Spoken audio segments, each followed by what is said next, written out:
এগৰাকী মডেল যুৱতীৰ মুখমণ্ডলত ঠিক পুৰুষৰ দৰে গজিল দাড়ি।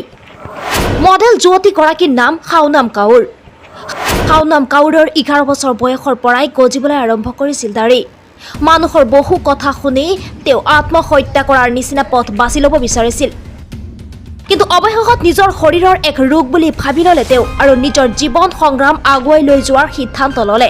সাহসী যুৱতীৰ একমাত্ৰ প্ৰেৰণা ইণ্টাৰনেট। 8 বছৰ আগত লাখ লাখ মানুহে ইউটিউবত এক প্ৰকাশিত ভিডিঅ' চাইছিল।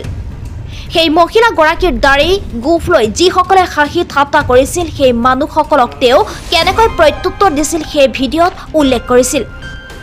7 বছৰ আগত শাওনাম আৰু এটা ভিডিঅ'ত কৈছিল যে কেনেকৈ ইণ্টাৰনেটত ট্ৰলৰ মুখামুখি হৈছিল তেওঁ। এমাহ পূৰ্বে শাওনাম এগৰাকী দাড়ি থকা মডেল হিচাপে স্বীকৃতি পায়।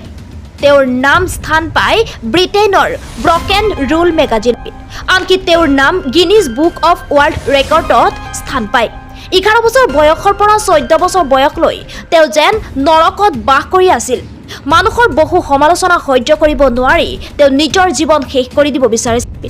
16 বছৰ বয়সত তেওঁৰ শিখ ধৰ্মই এক নতুন কৌশল খুলি দিয়ে আৰু মনত বিশ্বাস আনি দিয়ে। যি সময়ত সকলো যুৱতীয়ে নিজৰ সৌন্দৰ্য বৃদ্ধি কৰিবলৈ বহু চৰ্চা কৰে, ঠিক সেই সময়তে দাড়িৰ গোফ থকা এই যুৱতীগৰাকীক ৰোগে পৰাস্ত কৰিব পৰা নাই।